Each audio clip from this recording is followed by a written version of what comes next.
नमस्कार साथियों। आज है 7 मार्च 2026। हम यहाँ करंट अफेयर्स का इंपॉर्टेंट क्वेश्चन डिस्कस करेंगे, साथ ही समझेंगे इसके स्टैटिस्टिक्स फैक्ट्स भी। तो चलिए बिना समय बिताए शुरू करते हैं आज का क्वेश्चन। पहला क्वेश्चन है, अभी रिसेंटली जो है किस कंट्री ने रेक्टिफाई किया है framework of international solar alliance. जी हाँ, इंटरनेशनल सोलर अलायंस जिसके एस्टेब्लिशमेंट इंडिया एंड फ्रांस के सहयोग से हुआ है, जिसका हेडक्वार्टर गुड़गांव है। इस सोलर अलायंस के लिए अभी कौन सी कंट्री है जिसने भी एग्रीमेंट दिया है, उन्होंने भी इसका हिस्सा बनना है? क्या वो फिनलैंड है, रोमानिया है, या कोसोवो है, या इटली है? क्या है इसका करेक्ट आंसर है रोमानिया। रोमानिया रिसेंटली अभी इसको सहमति दिया है। तो देखिए, रोमानिया की स्टैटिक्स फैक्ट्स जानते हैं। रोमानिया का कैपिटल बुरचेस्टर है, करेंसी रोमानिया लियू है। और एक रोमानिया की खास बात है कि ये नाटो का मेंबर है 2004 से। जी हाँ, Romania is member of NATO since 2004। अब नाटो की बात की है तो NATO North Atlantic territory organisation है, जिसकी स्थापना 1949 में हुई, जिसका हेडक्वार्टर ब्रसेल्स बेल्जियम में है। अब अभी सोलर अलायंस के बारे में हमने आपको बताया है कि 2015 में स्टेब्लिश हुआ था इंडिया एंड फ्रांस के सहयोग से, जिसका हेडक्वार्टर इंडिया गुरुग्राम में है। अब हमने अभी यहाँ पे बात किया है रोमानिया की, तो वर्ल्ड मैप पे देखते हैं रोमानिया। जी हाँ, रोमानिया एक यूरोपियन कंट्री है। आपको सामने मैप का हिस्सा दिखाई गया है, आप देख सकते हैं। ये वर्ल्ड मैप में पूरा वर्ल्ड मैप नहीं है, पर इतना है कि आप रोमानिया को अच्छे से आइडेंटिफाई कर सके कहाँ है। ये आप देख सकते हैं कि ये अपना प्यारा देश इंडिया है। और यहाँ पे आप देख सकते हैं इधर पाकिस्तान। ये ऊपर बढ़ते जाइएगा तो ये हिस्सा आपका यूरोप का करता है। ये हिस्सा यूरोप का है। इधर ये रशिया का हिस्सा होता है, ये कजाकिस्तान है, यहाँ चाइना इधर है। ये रशिया है। इस रशिया में अभी आप ध्यान से देखिए तो ये हिस्सा आपका रोमानिया है। जी हाँ, ये हिस्सा रोमानिया है। इस इन्होंने ही अभी आईएसए के लिए एग्रीमेंट दे दिया है, वो भी अब इसका हिस्सा हो चुका है। इसी मैप में हम नेक्स्ट क्वेश्चन में कुछ और भी जानने की इंपॉर्टेंट साइबेरिया के बारे में, तो देख लीजिए यहाँ साइबेरिया है। तो अभी हम नेक्स्ट डिस्कस करते हैं उस क्वेश्चन को भी। नेक्स्ट क्वेश्चन है अभी आपके लिए कि प्रेसिडेंट ऑफ वेनेजुएला ओस्मानी, यहाँ ये एक महिला प्रेसिडेंट है। इन्होंने रिसेंटली अपने देश के पार्लियामेंट को डिसॉल्व कर दिया है और अर्ली इलेक्शन के लिए वहाँ पे शुरुआत किया जाएगा। तो वो किस कंट्री की प्रेसिडेंट है जिन्होंने भी ये ऐसा किया है? ये रोमानिया की है, जो जी हाँ डिस्कस अभी किया, या फिनलैंड, या कोसोवो, या यूक्रेन? तो देखिए, ये है कोसोवो। जी हाँ, कोसोवो जो अपने आप को इंडिपेंडेंट नेशन कहती है। जी हाँ, वो कहती नहीं है, इम्पैक्ट है भी, पर वो भी पूर्णतः नहीं है। इसलिए मैंने आपको बताया था कि रोमानिया के नीचे स्लोवेशिया के देखने के लिए। अब ये जो है क्यों ऐसा किया है वहाँ के प्रेसिडेंट ने, क्योंकि वहाँ जो कोरम होता है, कोरम जी हाँ आप जानते हैं कि हमारे देश में भी पार्लियामेंट चलाने के लिए, सेशन चलाने के लिए एक मिनिमम उपस्थिति चाहिए होता है। वो यदि नहीं होता है तो हम कहते हैं फेल, और फेल हो गया। तो अ, यहाँ भी अभी कोसोवा में भी वो कॉरम फेल हो जाए, और जो लास्ट डेडलाइन था उस डेडलाइन तक इनके सक्सेसर का चयन नहीं हो पाया। इस वजह से इन्होंने वजूशा ओस्मानी ने वो पार्लियामेंट को अभी डिसॉल्व कर दिया है, ताकि नया फ्रेश इलेक्शन हो और वहाँ पर से चयन हो। कोसोवा की कैपिटल है प्रिस्टीना। अभी हम वर्ल्ड मैप पे देखेंगे कोसोवा को। यहाँ देखिए, अभी आपको मैंने यहाँ दिखाया था रोमानिया के बारे में। रोमानिया से नीचे मैंने आपको बताया था सर्बिया। देखिए आप यहाँ सर्बिया के नीचे देख सकते हैं, ये कोसोवा है। आपको यदि ध्यान से देखिएगा इस मैप में तो आप देख सकते हैं कोसोवा की और सर्बिया के बीच जो डॉट लाइन बॉर्डर दिखाया गया है, वो डॉटेड लाइन से दिखाया गया है, रेदर देन कि वो आपको एक स्ट्रॉन्ग लाइन दिखाया। ऐसा क्यों? क्योंकि कोसोवा जो है वो सर्बिया का हिस्सा था, और रिसेंटली इन्होंने अपने आप को सर्बिया से इंडिपेंडेंट घोषित कर दिया है। इस वजह से कुछ कंट्री अभी कोसोवा को as a independent nation recognise कर लिया है, किसी ने नहीं भी किया है। तो देखिए, आपको एक स्टेटिक्स दिखाया गया है वर्ल्ड मैप के साथ। यहाँ वर्ल्ड मैप पे आप देख सकते हैं ग्रीन कलर में जो दिखाया गया है वह वैसे नेशन है जिन्होंने कोसोवा को रिकॉग्नाइज किया है एज इंडिपेंडेंट। ये जो डार्क में ग्रेड में है वो है जो कोसोवा को रिकॉग्नाइज नहीं किया है, और रेड लाइट में है जो रिकॉग्नाइज तो कर लिया है पर वो बाद में किया है, हैव विथड्रॉन रिकॉग्निशन, रिकॉग्नाइज करके फिर उन्होंने विथड्रॉ भी कर लिया था, वैसे नेशन है। तो आप देख सकते हैं बहुत सारे एरिया ऐसे ही हैं जिन्होंने अभी तक रिकॉग्नाइज नहीं किया। आप ध्यान से देखिएगा तो अपना देश इंडिया भी उससे रिकॉग्नाइज नहीं किया। यहाँ अलग बात है कि यूएसए ने रिकॉग्नाइज कर लिया है, मोस्टली यूरोपियन कंट्री ने भी किया है, अफ्रीकन कंट्री ने भी किया है, चाइना ने नहीं किया है, और पाकिस्तान ने इसे रिकॉग्नाइज किया है। तो इस तरह की चीज़ें कुछ आप यहाँ विजुलाइज कर सकते हैं। ग्राफ आपको दिखाया जाता है इसलिए कि विजुअलाइजेशन में आपको आसानी से समझ में आ जाए। तो चलिए नेक्स्ट क्वेश्चन की तरफ बढ़ते हैं। नेक्स्ट क्वेश्चन है कि अभी नेशन वाइड एक प्रोग्राम लॉन्च किया गया है, अनाउंस किया गया है, किनके द्वारा, नेशनल कमीशन फॉर वुमेन्स के द्वारा, जो 8 मार्च यानी कल से शुरुआत होगी। कल क्यों, उसके बारे में भी हम इसी क्वेश्चन पे डिस्कस कर लेंगे। तो वो नेशनल कमीशन फॉर वुमेन ने जो प्रोग्राम किया है जो 8 मार्च से शुरू होगी, वो कौन सा प्रोग्राम है? या महिला शक्ति अभियान है, या नारी न्याय सुनवाई है, या महिला जन सुनवाई है, या राष्ट्रीय महिला पोर्टल? किसके बारे, किस प्रोग्राम को लॉन्च किया गया है कि वो शुरू किया जाएगा? आप इमेज में देखिए, ये इमेज में जो आपको दिखाएंगे नेशनल कमीशन फॉर वुमेन्स के चेयरमैन है, इन्होंने ये लॉन्च किया है। तो वो प्रोग्राम क्या है? वो प्रोग्राम है महिला जन सुनवाई। यहाँ महिला जन सुनवाई प्रोग्राम 8 मार्च से शुरू होने जा रहा है। इसकी खास बात है कि ये जो है राष्ट्रीय महिला आयोग आपके द्वार, जी हाँ, राष्ट्रीय महिला आयोग आपके द्वार इनिशिएटिव का एक हिस्सा है। इसी हिस्से के अंतर्गत महिला जन सुनवाई किया जा रहा है। अब ये collaboration with state women commission, 1 सप्ताह के लिए ये प्रोग्राम चलेगा, जिसमें नेशनल कमीशन फॉर वुमेन के साथ साथ स्टेट वुमेन कमीशन भी पार्टिसिपेट करेंगे, उनका भी इसमें योगदान रहेगा। और नेशनल कमीशन फॉर वुमेन्स के चेयरमैन, मैंने आपको ये बताया कि ये चेयरमैन है विजय राहतकर, इन्होंने ही ये अनाउंसमेंट किया है। अब national commission women for women जो है 1992 में स्टेब्लिश हुआ था under national commission for women act 1990। जी हाँ, इसी एक्ट के अंतर्गत नेशनल कमीशन वुमेन एक्ट 1990 के अंतर्गत नेशनल कमीशन फॉर वुमेन्स की स्थापना हुई थी, और अभी इन्होंने ये प्रोग्राम किया था। नेक्स्ट क्वेश्चन देखते हैं। नेक्स्ट क्वेश्चन है कि रिसेंटली इंडिया ने बायलैटरल टाइज को एलिवेट किया है, मतलब आगे बढ़ाया है किसी एक नेशन के साथ, और बढ़ा के एक strategic partnership in digitalisation and sustainability के लिए किया है। तो इंडिया का ये रिलेशन किस कंट्री के साथ हुआ है? क्या वो फिनलैंड है, स्वीडन है, नॉर्वे है, डेनमार्क है? देखिए, आपको इमेज में तो दिखाया गया है, पर आप वर्ल्ड मैप देख के तो नहीं समझ सकते हैं, पर मैं आपको इसका आंसर बता दूं, ये है फिनलैंड। जी हाँ, फिनलैंड एक यूरोपियन कंट्री है। आप मैप में देखने की कोशिश करें तो ये इंडिया है, इधर ये आपका हिस्सा यूरोप का है, इसी यूरोप में एक यूरोपियन नेशन है फिनलैंड। जी हाँ, फिनलैंड ये यूरोपियन नेशन है। इन्होंने ही, इनके साथ ही इंडिया ने अभी अपने बायलैटरल रिलेशन को एलिवेट, मतलब आगे बढ़ाया है, अच्छे से मजबूती दी है। हम क्या नाम दिया है? Strategy partnership in digitalisation and sustainability. इसका उद्देश्य क्या है? यह इमर्जिंग टेक्नोलॉजी 5G 6G या AI, इस तरह की जो टेक्नोलॉजी अभी डिजिटल क्षेत्र में उभर के आ रहे हैं, उनके ऊपर, साथ ही साथ ग्रीन एनर्जी यानी कि ग्रीन हाइड्रोजन, क्लीन एनर्जी, उसके ऊपर भी ये काम करेंगे। वहाँ पे कोलैबोरेशन होगा, सहयोग होगा, उस चीज़ को बढ़ावा देने के लिए किया गया है।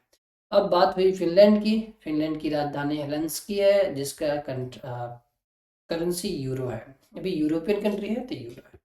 नेक्स्ट क्वेश्चन है आपकी कि अभी रिसेंटली प्रेसिडेंट द्रौपदी मुर्मू जी ने अपॉइंट किया है गवर्नर को, मतलब बहुत सारे गवर्नर देश में, स्टेट्स, बहुत सारे स्टेट्स के गवर्नर का रीअपॉइंटमेंट हुआ है। एक गवर्नर को दूसरे जगह, दूसरे को तीसरे जगह, स्टेट्स में इस तरह से ये अपॉइंटमेंट मतलब सफल किया गया है। तो अभी आपसे पूछा गया है कि महाराष्ट्र के न्यू अपॉइंटमेंट गवर्नर कौन है? आपको इसी क्वेश्चन में लिस्ट में सारे गवर्नर जो न्यू न्यू अपॉइंट हुए हैं, किसी न किसी स्टेट्स के, एक से दूसरे जगह गए हैं, या जिन्होंने डिजाइन कर दिया है, उसके बारे में डिटेल बताया जाएगा। पर इस क्वेश्चन में आपको सिर्फ महाराष्ट्र के बारे में पूछा गया है। तो देखिए, Jishnu Dev Verma is the correct answer of this question, क्योंकि जी हाँ, जिष्णुदेव वर्मा जी को महाराष्ट्र के नए गवर्नर के रूप में नियुक्त किया गया है। यह नियुक्ति राष्ट्रपति द्रौपदी मुर्मू जी के द्वारा किया गया है। यहाँ से आप एक स्टेटिक्स के रूप में क्वेश्चन को लिंक करके याद कर सकते हैं, रख सकते हैं कि गवर्नर का अपॉइंटमेंट राष्ट्रपति जी के द्वारा किया जाता है with the advice of prime minister. ये कॉन्स्टिट्यूशन में आर्टिकल 155 में लिखा हुआ है। जी हाँ, आर्टिकल 155 में एक्सप्लिसिटली मेंशन है कि प्रेसिडेंट अपॉइंट करेंगे गवर्नर को, पर ऐसा नहीं कि आर्बिट्रेरी वो अपने मन से किसी को कर देंगे, with advice of council of ministers, यानी कि हेडेड बाय प्राइम मिनिस्टर, प्रधानमंत्री उनकी एडवाइस से ही ये किया जाता है। अब अभी रिसेंटली जो रीअपॉइंटमेंट्स हुए हैं एक दूसरे स्टेट्स में जो गवर्नर का, उसके बारे में एक चर्चा करते हैं। महाराष्ट्र के बारे में बता ही दिया गया है, जिष्णुदेव वर्मा जी हैं। नेक्स्ट है तेलंगाना में नए गवर्नर अपॉइंट हुए हैं शिव प्रताप शुक्ला जी। नागालैंड के जो न्यू गवर्नर हैं वो नंद किशोर यादव जी हैं। बिहार में, जी हाँ, बिहार के भी गवर्नर चेंज हो चुके हैं। बिहार में भी काफी कुछ चेंज होने वाले हैं। हो सकता है आने वाले समय में कुछ ही दिनों में बिहार में नए सीएम भी बनने जा रहे हैं, बनेंगे। क्यों बनेंगे, दिलचस्प कहानी है, वो राजनीति का बहुत सारा विवाद का विषय है, डिबेट का है, पर हम उस पर डिस्कस नहीं करने जा रहे हैं। अभी रिसेंटली जब वो चेंज होंगे तो उनके बारे में बता दिया जाएगा। अभी फिलहाल नीतीश कुमार जी ही है वहाँ के सीएम। अभी बिहार के गवर्नर भी रीअपॉइंट हुए हैं, दूसरे गवर्नर वहाँ पे अपॉइंट किए गए हैं, सैयद अटल हसन, ये रिटायर्ड लेफ्टिनेंट जनरल थे है। वेस्ट बंगाल के भी R N Ravi, West Bengal के जो गवर्नर थे उन्होंने अपना इस्तीफा दिया, उसके वजह से वेस्ट बंगाल में आर एन रवि जी को गवर्नर नियुक्त किया गया। दिल्ली के लेफ्टिनेंट जनरल एलजी जिसको कहते हैं, वो भी चेंज हुए हैं। अभी उनको तंजीत सिंह संधू, जी हाँ, तंजीत सिंह संधू जो फॉर्मर डिप्लोमेट है, उनको दिल्ली के एलजी नियुक्त किया गया है। लद्दाख के भी एलजी, जी हाँ, लद्दाख में एलजी क्यों, क्योंकि लद्दाख भी यूनियन टेरिटरी है। जो आपको पता है कि पहले लद्दाख को वो part Jammu and Kashmir states का हिस्सा था, लेकिन बाद में जम्मू कश्मीर और लद्दाख को दो अलग अलग यूटी बनाया गया। तो अभी लद्दाख के एलजी विनय कुमार सक्सेना, जी हाँ, जो पहले दिल्ली के गवर्नर थे, उन्हें नियुक्त किया गया है। एडिशनल चार्ज कुछ दिया गया है। केरला के जो गवर्नर है राजेंद्र विश्वनाथ अरलेकर, इनको तमिलनाडु के as a governor additional charge दिया गया, एडिशनल पदभार। नेक्स्ट क्वेश्चन है कि second edition of fit India carnival, जी हाँ, सेकेंड एडिशन है ये। कौन सा एडिशन है, सेकेंड एडिशन। फर्स्ट एडिशन कब हुआ था, फर्स्ट एडिशन 2025 में हुआ था।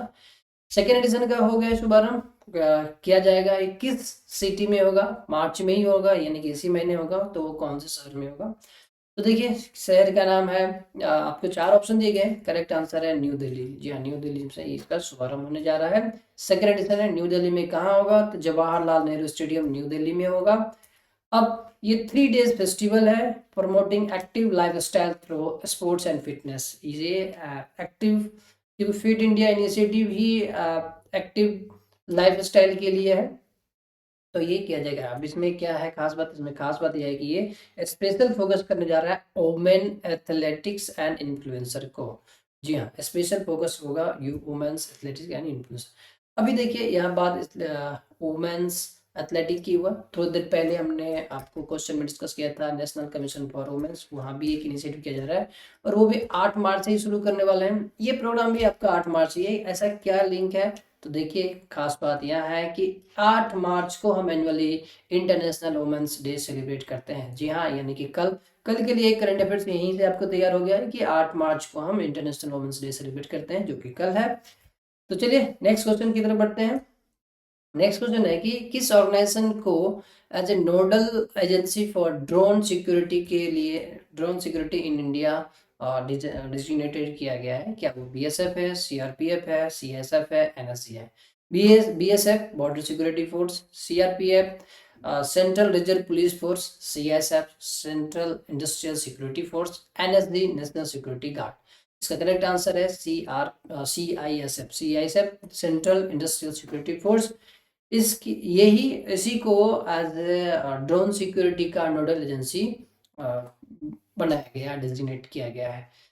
सीएसएफ मुख्य तौर से इंडिया के अंदर जो भी इंडस्ट्रियल चीज़ें हैं या अच्छे मॉन्यूमेंट हैं, बिल्डिंग्स हैं, या जैसे कि दिल्ली मेट्रो है, इनकी सिक्योरिटी की जिम्मेवारी सीएसएफ को दिया गया है। मुख्य रूप से यही वहाँ पे सिक्योरिटी गार्ड के रूप में तैनात रहते हैं। नेक्स्ट क्वेश्चन है, Which states will host inaugural edition of Khelo India travel game. जी हाँ, Khelo India travel game KITG 2026 ये किस स्टेट्स में इनॉग्रेट होने जा रहा है? झारखंड, उड़ीसा, छत्तीसगढ़, मध्य प्रदेश। किस में? चार ऑप्शन है, चार में से एक आंसर सही है। तो इसका करेक्ट आंसर है छत्तीसगढ़। जी हाँ, यहाँ देख सकते हैं छत्तीसगढ़ भारत के जनजातीय खेल खेलो इंडिया ट्राइबल गेम्स 2026 जिसका शुभारंभ छत्तीसगढ़ में होने जा रहा है।